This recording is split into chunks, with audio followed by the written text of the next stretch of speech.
Hi, my name is Lotte Brouwer and you're watching Violin Lounge TV. In this episode I'm going to bust 5 myths that violin teachers might have told you through the years.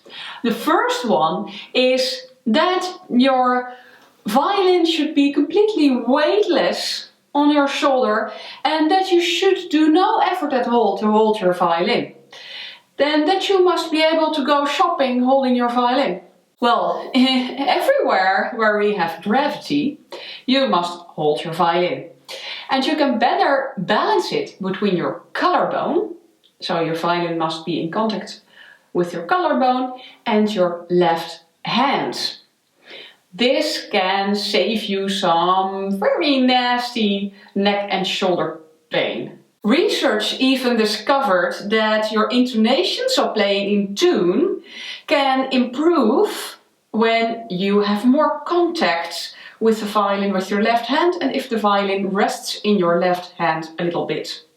All great violinists who played without shoulder rest had to hold their violin and had to have an active left arm while playing. But of course it's important to find an effortless and balanced violin hold. That's 80% technique and 20% your chin rest and shoulder rest. I'll link to more videos about violin holds below. Then what a lot of violin teachers reply is that you can't do vibrato and position play when you have to support the violin with your left hand. Your left hand needs to be completely free. You can do a beautiful vibrato when your thumb is an active counterplayer and the violin rests on your thumb.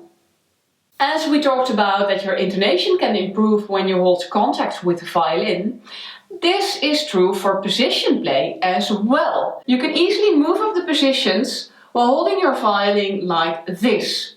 You'll have more reference points, so your intonation is better and you're more secure hitting that high note.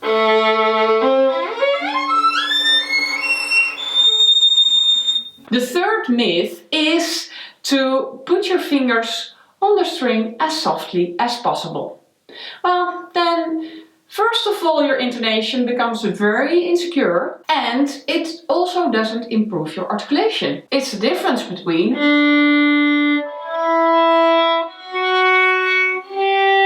or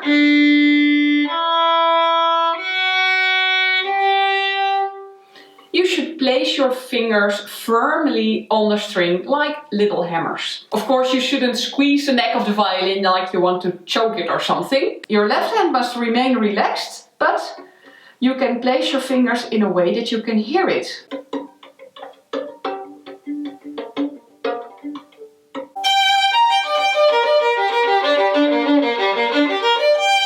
The fourth myth is the silent bow change.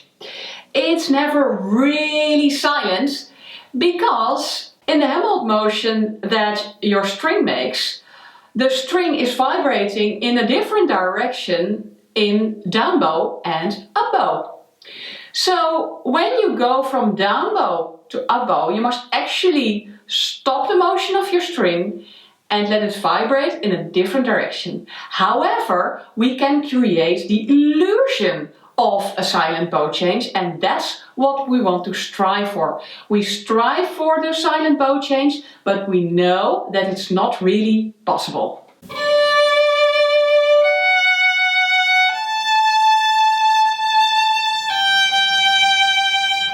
The fifth and last myth is that you can't play the violin sitting down.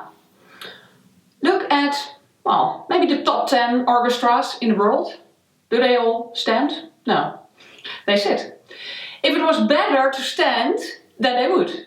So, of course it's for practical reasons and they have to play for a long time, etc, etc. But if it was really better to stand, would I really sit down? Of course the soloist is standing because they need a lot of freedom of movement, and being alone they still need to play that solo on top of the orchestra. However, the reason why violin teachers tell you to stand up is that in practicing you are more active, more concentrated. Most people find it easier to have a good posture when they are standing up straight than when they are sitting down. But of course it's important that you can play standing as well as sitting. When I'm practicing myself, most of the time I'm standing because I like the freedom of movement and expression and because it keeps me more active. At the moment, even managers in board meetings are standing up because it's better for your concentration. So in violin playing you can apply that, of course, as well. Let me know in the comments below which myth was most surprising to you,